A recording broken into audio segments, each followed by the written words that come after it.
व्रत का निर्णय कहिए, पददान की शाम महिमा कहिए। श्री भगवान ने उत्तर दिया, हे गरुड़ सुनो, सपिंड नादि संपूर्ण क्रिया मैं तुमसे कहता हूँ, जिस क्रिया के करने से प्राणी प्रेत का नाम छोड़कर पितृगण में निवास करते हैं, जिनका पिंड पिता में शिवादिक में नहीं मिला है, उनकी पुत्र द्वारा दिए हुए अनेक प्रकार के दान नहीं मिलते हैं। पुत्र सदा शुद्ध रहता है, कभी भी शुद्ध नहीं होता है, क्योंकि बिना पिंडी किए सूतक निर्वर्त नहीं होता है। अतिरक भी नहीं देते, इसीलिए पुत्र को सूतक के अंत में स्पिंड करना चाहिए। सबकी यथोचित सूतक निर्वर्ती में तुमसे कहता हूँ। ब्राह्मण 10 दिन में, क्षत्रिय 12 दिन में, वैश्य 15 दिन में और शूद्र 1 महीने में शुद्ध होता है। स्पिंड के लोग 10 दिन में प्रेत के सूतक से शुद्ध होते हैं।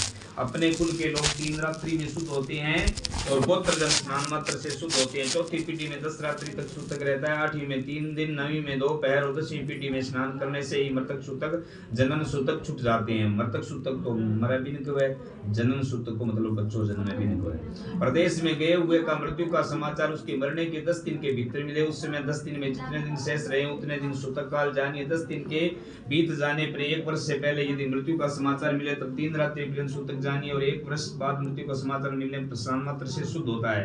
मृतक सूतक में प्रथम 2 भाग बीत जाने के पश्चात यदि दूसरा सूतक लग जाए तो पहले सूतकांत में दूसरा सूतक समान हो जाता है। दांत उत्पन्न होने से पहले बालक का देहांत हो तो स्नान मात्र से शुद्धि होती है। मुंडन पर्यंत यदि बालक स्वर्गासी हो जाए तो 1 रात और यज्ञोपवीत होने पर यदि बालक मृतक हो जाए तो 3 रात्रि पर्यंत। इसके उपरांत के मृत्यु पर 10 रात्रि में शुद्धि होती है। जन्म से लेकर मुंडन तक जो कन्या मर जाए तो सब वर्णों में सदा सग सोच अर्थात स्नान मात्र से शुद्धि होती है। इसके पश्चात विवाह निमित्त वागदान पर्यंत 1 ही दिन का सूतक लगता है। ऐसी परंपरा है। वागदान करने पर तो दोनों कुलों में 3 दिन का सूतक जानिए, अर्थात 3 दिन का पिता के कुल में और 3 दिन का वर के कुल में सूतक होता है। जो कन्या ब्याही गई हो तो उसका सूतक पति के ही कुल में होता है, पिता के कुल में नहीं होता है। 6 महीने के भीतर जो गर्भ स्राव हो तो गर्भ के मास तुल्य दिनों में शुद्धि है। जितने मास का गर्भ उतने ही दिन का सूतक होता है। इसके उपरांत अपनी जाति के अनुसार सोचन की माताओं में रहता है। गर्भ के पतन होने पर पिंडक लोगों को सब सोच कहलाता है। कलयुग में यह शास्त्र का निश्चय है कि सभी वर्णों के वृद्धि सूतक और मृतक सूतक में 10 दिनों में शुद्धि होती है। श्रीवाद देवता की पूजा, प्रतिष्ठान, अभिवादन, शया पर सोना और स्पर्श इन सबको मृतक सूतक में न करें। संध्या, दान, जप, होम, वेद का पढ़ना, पितरों का तर्पण, ब्राह्मण भोजन और व्रत इन सबको मृतक सूतक में न करें। जो लोग सूतक में नित्य नियमित उत्काम में इन सबको करते हैं उनके पूर्व में किए हुए नित्य नैमित्तिक आदि सब कर्म नष्ट हो जाते हैं। व्रती, ब्राह्मण, अग्निहोत्री, ब्रह्मनिष्ठ, गृहस्थी, यति, वेद, डॉक्टर तथा राजा का सूतक नहीं लगता है। विवाह उत्सव और यज्ञ में मृतक सूतक के होने पर पूर्व से पका हुआ अन्न भोजन के लिए भोजन करना चाहिए। यह मनु ने कहा है। सूतक को न जानकर जो सूतक में अन्न ग्रहण करते हैं वे दोष के भागी नहीं होते हैं। मृतक सूतक में याचकों को देने वाला दाता दोष का भागी होता है। मृतक सूतक में जो सूतक छिपाकर ब्राह्मण को जानकर अन्न देता है और जो ब्राह्मण जानकर लेता है वे दोनों दोष के भागी होते हैं। अतः सूतक की शुद्धि के लिए पिता का स्पिंडन करें। उसके पश्चात पिता पितृगणों के लोक को जाता है। 12वें दिन 3 पक्ष में 10 महीने में अथवा 1 वर्ष में स्पिंडीकरण कहा है। हे गरुड़, मैंने तो धर्मशास्त्र के अनुसार चारों वर्णों को 12वें दिन स्पिंडन करना कहा है। कलयुग में धर्म की अनियमितता से पुरुष की आयु कम होने से शरीर के स्थिर न रहने से 12वें दिन स्पिंडन करना उचित है। यज्ञोपवीत व्रतों का उद्यापन, उत्सव, विवाह और यज्ञ आदि गृहस्थों के घर में नहीं, किसी के मरने पर नहीं होते हैं। जब तक स्पिंडन नहीं हो जाता है तब तक याचक भिक्षा नहीं लेता, बलि वे श्रद्धे और नित्य आदि नैमित्तिक कर्म सब लुप्त हो जाते हैं। कर्म के लोप से वह जीविकन कारक होता है, इसीलिए स्पिंडन अवश्य करना चाहिए, चाहे निर्गिक हो और चाहे सांगिक। 12वें दिन स्पिंडन अवश्य करें। जो फल सब तीर्थों में होता है और जो फल सब यज्ञों में है वह फल 12वें दिन स्पिंडन करने से प्राप्त होता है। इसीलिए स्नान करके मृतक स्थान को गोबर से लीपें और शास्त्र में कहे हुए विधान से पुत्र स्पिंडी करें। पाद्य, अर्घ्य, आचमन आदि से विश्व देवों का पूजन करें और जो प्रेत योनि से नहीं छूटने वाले पितरों को विकिर अन्न देकर जल से आचमन करें। वसु, रुद्र और सूर्य स्वरूप और पिता में आदि को यथाक्रम से 3 पिंड देवें और चौथा पिंड मृतक को देवें। चंदन, तुलसी पत्र, धूप, दीप, उत्तम भोजन, तांबुल, इलायची, वस्त्र और दक्षिणा आदि से पूजन करें। तदंतर सोने की सलाका से प्रेत के पिंड को 3 भाग करके पिता में आदि से पिंड में उसको पृथक पृथक मिलावें। पितामही के साथ माता का और पितामह के साथ पिता का पिंडीकरण करें। हे गरुड़, यह मेरा मत है। पिता के मरने पर भी यदि पिता में जीवित हो तो उसे प्रपिता में प्रपिता आदि को 3 पिंड देने चाहिए। पिता के पिंड को 3 भाग करके प्रपिता में आदि के 3 पिंडों में क्रम से मिला दें। माता के पहले मर जाने पर पिता में विद्वान हुए तो मातृ श्राद्ध में पिता के पिंड की ऐसी ही विधि करें, अर्थात प्रपितामही, वृद्ध प्रपितामही आदि को 3 पिंड देकर उनके साथ माता के पिंड के 3 भाग करके उनमें क्रम से मिलावें, अथवा उस माता पिता को और पितामही रूप लक्ष्मी है उनमें माता के पिंड को मिलावें। पुत्र रहित स्त्री का स्पिंडन आदि पति करें। स्त्री की सास आदि के साथ ही उसका स्पिंडन होता है। स्त्री का स्पिंडीकरण भर्ता आदि 3 के साथ करना चाहिए। हे गरुड़, यह मेरी सम्मति नहीं है कि वह पति के साथ स्पिंडता के योग्य नहीं है। हे गरुड़, जो स्त्री पुरुष दोनों एक चिता पर चढ़कर चले हों तो ससुर आदि के बीच में तरण करके तब उस सती का स्पिंडन करें। एक ही पुत्र पहले पिता का पिंडदान करें, इसके पश्चात सती का करें। अनंतर स्नान करें। यदि सती 10 दिन के भीतर अग्नि में प्रवेश करे तो उसका पति के साथ ही पिंडदान करना चाहिए। हे गरुड़, स्पिंडन करके पितृ तर्पण करें और वेद के मंत्रों के साथ शब्द का उच्चारण करें। इसके पश्चात अतिथि को भोजन सदा बलि वैश्वदेव करें। उसके पितृ मुनि देवता और दानव सब तृप्त होते हैं। 1 ग्रास के बराबर भिक्षा होती है। 4 ग्रास का एक पुष्कल होता है और 4 पुष्कल का एक अनंतर होता है। इस पिंडी में चंद्रक्षतों से ब्राह्मणों के चरणों की पूजा करें और पितरों की अक्षय तृप्ति के लिए उनको दान देना चाहिए। वर्ष भर के लिए जीविका, घी, अन्न, स्वर्ण, चांदी को, घोड़ा, हाथी, रथ और भूमि ये सब आचार्य को दान करें। तदनंतर स्तुति वाचन कर मंत्र से कुंकुम अक्षत और नैवेद्य देकर नवग्रहों देवी और विनायक का पूजन करें। इसके पश्चात आचार्य मंत्र सहित अभिषेक करें। हाथ में सूत बांध कर मंत्र से पवित्र अक्षत दें।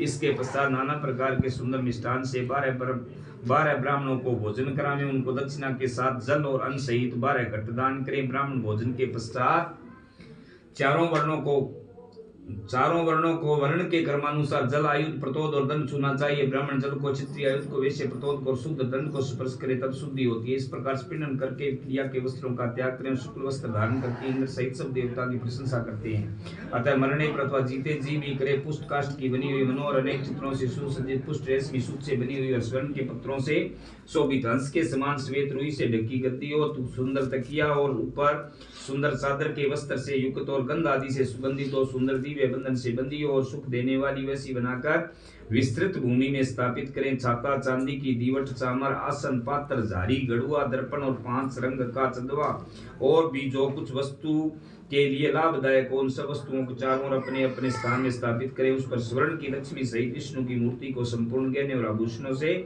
संयुक्त करके और चक्कर, गदा आदि शस्त्र तथा उपवस्त्रों से युक्त करें। स्त्री की सेया पर काजल, सिंदूर, वस्त्र और आभूषण आदि सुहाग की वस्तुओं को दे। इसके पश्चात गंध पुष्प से भूषित करके ब्राह्मण को कान के भूषण, अंगूठी और सिकड़ी आदि भूषण से और सोने के अलंकारों से शोभित करें। पगड़ी, दुपट्टा और अंगरखा धारण करा करके ऊपर लक्ष्मी नारायण के आगे बैठावें। कुंकुम और फूलों की मालाओं से विष्णु तथा लक्ष्मी का पूजन करें और भी लोकपाल, ग्रह देवता गणेश जी की पूजा करें। फिर उत्तराभिमुख होकर फूलों की अंजलि से ब्राह्मण के आगे खड़ा होकर मंत्र उच्चारण करें। हे कृष्ण, क्षीर सागर में जैसे तुम्हारी सेया वैसी जन्म जन्म में हमको प्राप्त हो। इस प्रकार पुष्पांजलि को ब्राह्मण पर विष्णु की प्रतिमा पर छोड़ें और संकल्पित सामग्री विष्णु प्रतिमा सहित ब्राह्मण को दान करें। व्रत के उपदेश करने वाले ब्रह्मादि गुरु को करते समय ऐसा कहें, हे ब्राह्मण, इसको ग्रहण कीजिए, आपको कौन दे सकता है। ऐसा कहकर देह में बैठे हुए विष्णु, ब्राह्मण और लक्ष्मी आदि को हिला करके प्रदक्षिणा पूर्वक नमस्कार कर विसर्जन करें। सब सामग्री युक्त अति सुंदर में सुख पूर्वक शयन करने के लिए वैभव हो तो भूमि तथा घर का भी दान करे। जीता हुआ पुरुष अपने हाथ से जो दान करता है तो जीते जी पर पुरुष के व्रतोत्सर्ग भी करना चाहिए। ऐसे या एक से अतिरिक्त ब्राह्मण को नहीं देनी चाहिए। भक्तों को देने से अथवा बेचने से देने वाला नरक में पड़ता है। योग्य ब्राह्मण को सेयादान करने से वांछित फल मिलता है। दाता का पिता अपने पुत्र द्वारा दिए हुए दान से परलोक में प्रसन्न होते हैं। सेयादान के प्रभाव से सुंदर दिव्य इंद्र भवन में और यमपुरी में सुख से रहता है, इसमें संदेह नहीं है। सुंदर विमान में बैठकर अप्सराओं के सहित महाप्रलय पर्यंत आनंद सहित वास करता है। सब तीर्थ में और सब पर्वों में जो पुण्य होता है उससे अधिक पुण्य सेयादान करने से प्राप्त होता है। पुत्र इस प्रकार सेयादान करके प्रदान करें। उसकी विधि मुझसे सुनो, मैं तुमसे कहता हूँ। छाता, जूता, वस्त्र, अंगूठी, कमंडलू, आसन, पंचपात्र ये वस्तुएं पददान में दी जाती है जो 5 प्रकार का कार्य है। इन वस्तुओं के साथ दंड, तांबे के पात्र, अमान, भोजन, यज्ञोपवीत देने से पददान संपूर्ण होता है। इस प्रकार 12वें दिन यथाशक्ति 13 पददान 13 ब्राह्मणों को देवे। इस पददान से धार्मिक पुरुष सदगति पाता है और जो यम मार्ग में गए हैं उनको भी यह पददान सुख देने वाला है। यम मार्ग में निश्चय बड़ा उष्ण घाम होता है, उससे मनुष्य जलते हैं। उनके लिए छाता दान करने से उसके मस्तक पर सुंदर छाया रहती है। जो जूते का दान करता है वह अत्यंत सुखपूर्ण यम मार्ग में घोड़े पर चढ़कर जाता है। गरुड़ व शीत उष्ण वायु से घोर दुख मिलता है। परंतु वस्त्र दान के प्रभाव से मार्ग में सुख से चला जाता है। यमदूत भयंकर और कृष्ण पिंगल वर्ण के होते हैं, वे मुद्रिका दान करने वाले को मार्ग पीड़ा नहीं देते हैं। कमंडलू दान करने से अति घाम युक्त पवन का जल से रहित उस यम मार्ग में प्यास लगने पर जल मिलता है। मरे हुए जीव के लिए जो तांबे का जलपात्र दान करता है उसे 1000 रुपया लगाने का फल मिलता है। मृतक के लिए ब्राह्मण को आसन और भोजन देने से यम मार्ग में धीरे धीरे जाता हुआ प्राणी मार्ग में पाता है, जिसे सुख से खाता है। इस प्रकार स्पिंडन के दिन विधि से दान करें, बहुत से ब्राह्मणों को भोजन कराएं और चंडाल आदि को भी भोजन दे। पिंड के उपरांत और वर्ष के भीतर प्रत्येक मास में पिंड सहित कुंभ दान करना चाहिए। गरुड़ प्रेत कार्य के बिना अन्य किए हुए कार्य नहीं करना चाहिए। प्रेत को अक्षय तृप्ति के लिए पुनः पुनः पिंड दान करें। अतः मासिक और वार्षिकता विशेष तिथियों में विशेष मरने पाक्षिक श्राद्ध रूप से कहूंगा। पूर्णवासी को मरा उसकी चतुर्थी पाक्षिक श्राद्ध तिथि है, चतुर्थी को जो मरा उस नवी उसकी पाक्षिक श्राद्ध तिथि है। इस प्रकार एक महीने में यदि 2 महीने हो जाए तो वही पक्ष वही 30 तिथियां जाननी चाहिए। और उसके दूसरे आधे भाग में मृत्यु हुई हो तो उसके आगे का मास चाहिए। इस प्रकार पंडितों को मलमास में विचार करना चाहिए। हे गरुड़, क्रांति रहित महीने मलमास में स्पिंडीकरण करना चाहिए। वैसे ही मासिक श्राद्ध और वार्षिक श्राद्ध भी पूर्व के मास में करना चाहिए।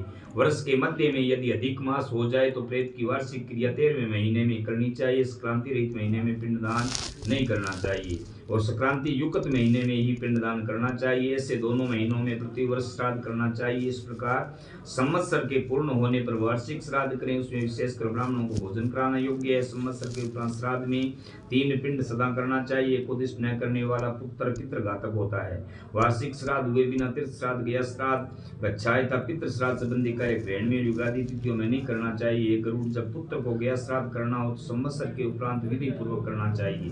गया श्राद्ध करने से पितृ भवसागर से छूट जाते हैं और गदाधर के अनुग्रह से वे परम गति को प्राप्त होते हैं। तुलसी की मंजरियों से विष्णु की चरण पादुकाओं का पूजन करें। उस गया के लवादी तीर्थ में यथाक्रम में पिंडदान करें। जो गया तीर्थ के सिर में समी के पत्ते के प्रमाण का पिंड देता है वह 7 गोत्रों और 101 कुलों का उद्धार करता है। कुल को आनंद देने वाले जो पुरुष गया में जाकर पिंडदान करते हैं वे पितरों को संतुष्ट करने वाले होते हैं। उनका जन्म लेना सफल है। हिमालय के निकट विद्वान देवताओं का कलाप नामक एक उपवन है, उसमें पितरों द्वारा वर्जित मनु के पुत्र इक्ष्वाकु की कथा सुनी जाती है। हमारे कुल में वे सन्मार्गशील होंगे जो गया में जाकर हमको आदर से पिंड देंगे।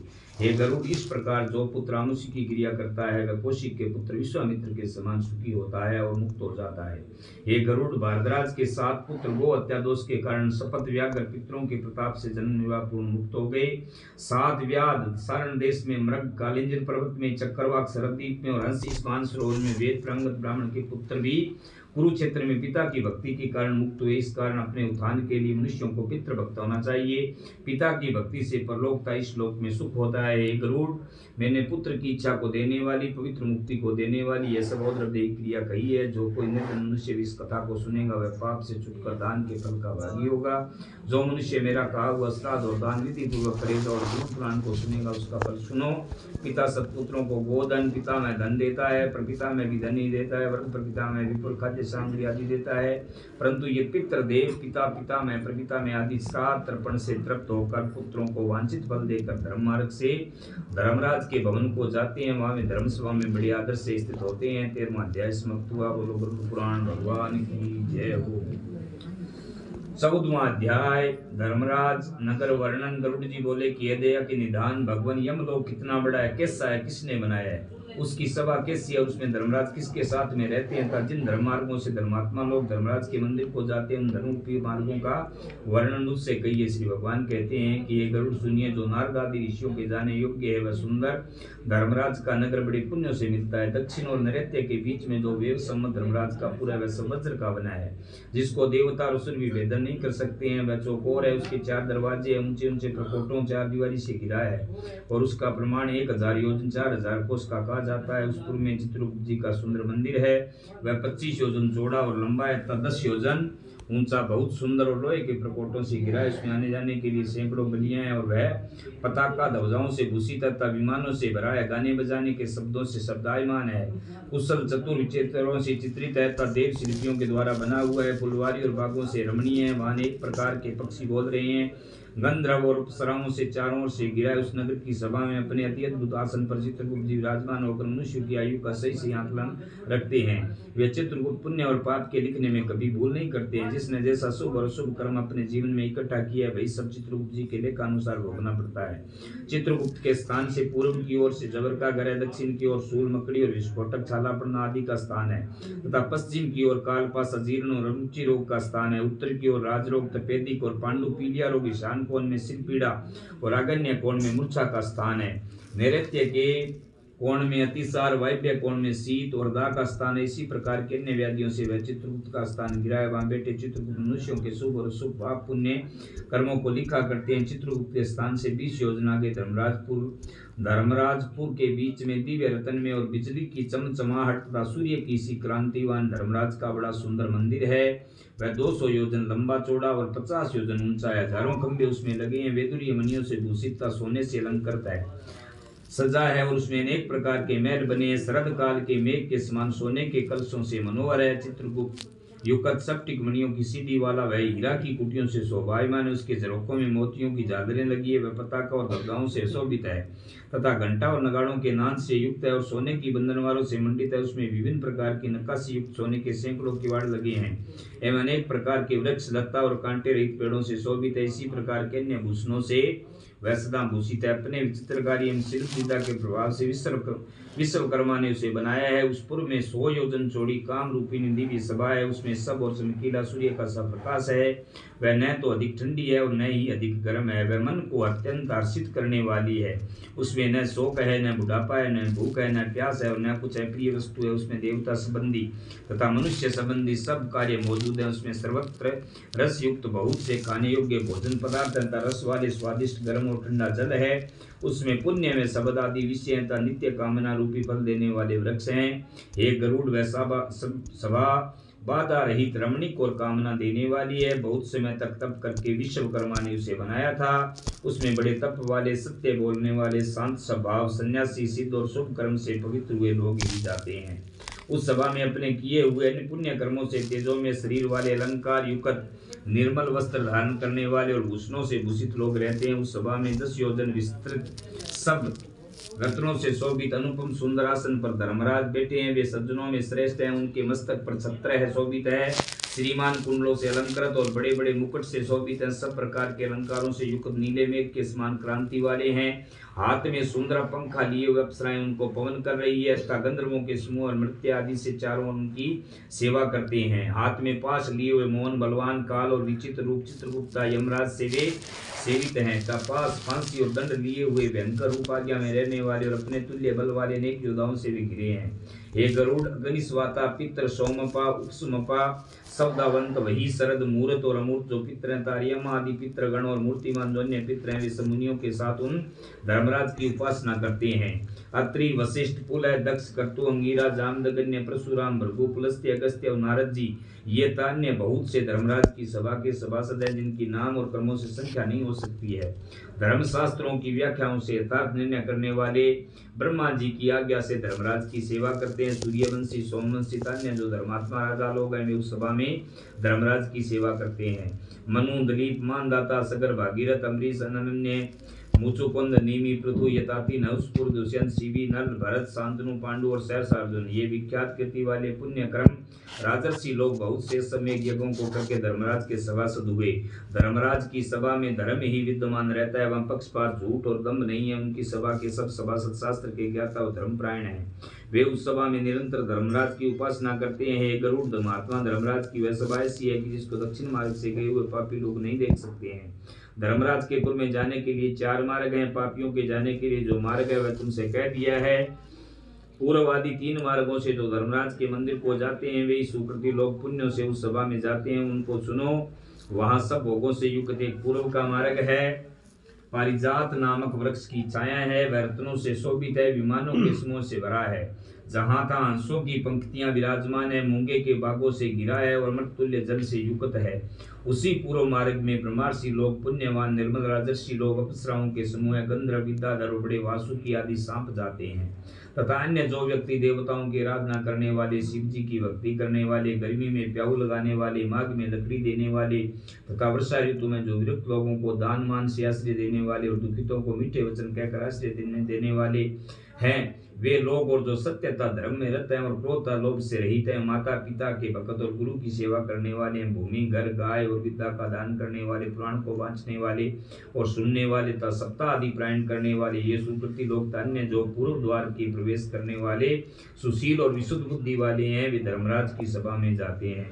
दूसरा जो उत्तर का मार्ग है वह सैकड़ों बड़े बड़े रथों से भरा और पालकियों से युक्त है, हरिचंदन देव वृक्षों से शोभित है, वहां हंस सारस और चक्रवाकों चक्कों से शोभित अमृतुल्य जल से भरा हुआ सुंदर सरोवर है। इस मार्ग से वेद पाठी अतिथियों के पूजक, दुर्गा और सूर्य के भक्त पर्व समय में तीर्थों में नहाने वाले जाते हैं, तथा जो धर्म युद्ध में मरे हैं और जो अनशन करके मरे हैं, तथा काशी जी में गौशाला में तीर्थ के जल में जो मरे हैं, वे इस उत्तर मार्ग से जाते हैं। तथा ब्राह्मण के लिए, स्वामी के कार्य के लिए तथा तीर्थ क्षेत्रों में मरने वाले, देवताओं के विध्वंस करने वाले, देव मंदिर आदि तोड़ने वालों के साथ लड़ाई में मरने वाले और योगाभ्यास से मरने वाले हैं, सतपात्र के पूजन वाले, नित्य बड़े बड़े दान देने वाले, ये सब उत्तर द्वार से प्रवेश करके धर्मराज की उपासना करते हैं। रत्नों के बने मंदिरों से शोभित तीसरा पश्चिम मार्ग है, उसमें सदा मृत्युल्य से भरी बावड़ियां बहुत शोभायमान है। वह ऐरावत के कुल में पैदा होने वाले मत हाथियों से भरा है तथा उच्च सर्वातुल्य घोड़ा उत्पन्न जैसे रत्नों से युक्त है। इस मार्ग से आत्म प्रायण योगी लोग, अच्छे शास्त्रों के चिंतन करने वाले, श्री भगवान के अनन्य भगत और गायत्री मंत्र का जप करने वाले जाते हैं। पराई हिंसा, पराया धन और परायवाद से जो रहित हैं और अपनी ही स्त्री से रमन करने वाले, सज्जन, अग्निहोत्र करने वाले और वेद का पाठ करने वाले, ब्रह्मचार्य व्रत धारण करने वाले, वानप्रस्थ तपस्वी लोग तथा श्रीपाद संग सन्यासी, जिनके लिए कंकर पत्थर और सोना बराबर है, ऐसे ज्ञान और वैराग्य से युक्त एवं सब प्राणियों का हित करने वाले, शिव और विष्णु के उपासकता कर्म को ब्रह्म में अर्पण करने वाले तथा तीनों ऋणों से मुक्त, सदा पंचयज्ञ करने वाले, पितरों का श्राद्ध करने वाले, समय प्रसन्न उपासन करने वाले, नीचों की हुए अमृत पीते हुए पश्चिम द्वार से धर्मराज के मंदिर में प्रवेश करके धर्मसभा में जाते हैं। यमराज उन आए हुए लोगों को देखकर बार बार स्वागत करते हैं और खड़े होकर गदा और तलवार को धारण कर पुण्यात्माओं के साथ स्नेह से मित्र का सा बर्ताव करते हैं, तब बैठने को सिंहासन देते हैं, नमस्कार करते हैं, पाद्य और अर्घ्य देते हैं, फिर चंदन आदि से उसकी पूजा करते हैं और कहते हैं कि हे सभासदों, इस ज्ञानी को आदर से नमस्कार करो, वह मेरे मंडल को छोड़कर ब्रह्मलोक को चला जाएगा। हे बुद्धिमानों में श्रेष्ठ, नरक से डरने वालों, आप लोगों ने पुण्य करके सुखदायक देव तत्व साधन किया है। जो दुर्लभ मनुष्य शरीर पाकर नित्य नैमित्तिक कर्म का साधन नहीं करता है, वह घोर नरक में जाता है। इससे बढ़कर और कौन सी अचेतन अवस्था है। जो मनुष्य स्थिर शरीर और धन द्वारा स्थिर धर्म को संचित करता है, वही एक बुद्धिमान मनुष्य है। इसीलिए सब प्रकार का यत्न करके धर्म का संचय करना चाहिए। आप लोग सब भोगों से युक्त पुण्य वाले स्थान को जाओ। ऐसे धर्मराज के वचन सुनकर धर्मराज को और उस सभा को प्रणाम करके देवताओं से पूजित और मुनीश्वरों से स्तुति किए गए विमानों पर बैठकर परम पद को जाते हैं और कोई बड़े आदर से धर्म सभा में रह जाते हैं। वहां कल्प भर तक रहकर और दिव्य भोगों को भोगकर शेष पुण्य से पवित्र दर्शन वाले मनुष्य शरीर को पाता है तथा बड़ा धनवान, सब कुछ जानने वाला और सब शास्त्रों में चतुर होकर फिर आत्मा के विचार से परम गति को प्राप्त होता है। हे गरुड़, तुमने जो यमलोक का हाल पूछा था वह सब तुमसे कह दिया। इसको जो मनुष्य भक्ति पूर्वक सुनता है वह धर्मराज की सभा में जाता है। 14वां अध्याय समाप्त हुआ। बोलो गरुड़ पुराण भगवान की जय, गौ माता की जय, सत्य सनातन धर्म की जय, भगत और भगवान की जय, अपने माता पिता की जय, सुवासी प्राणी जीवात्मा की जय। श्रीमन नारायण नारायण नारायण, विष्णु नारायण नारायण नारायण, गरुड़ नारायण नारायण नारायण, ब्रह्मा नारायण नारायण नारायण, लक्ष्मी नारायण नारायण नारायण, बदरी नारायण नारायण नारायण, गंगा नारायण नारायण नारायण, यमुना नारायण नारायण नारायण, श्रीमन नारायण नारायण नारायण, धर्मराज नारायण नारायण नारायण। भगवान की जय हो। अन्नपूर्णे सदा पूर्णे शंकर प्राण विज्ञान विरज्ञ सिद्धि विक्षाम देहि कृपा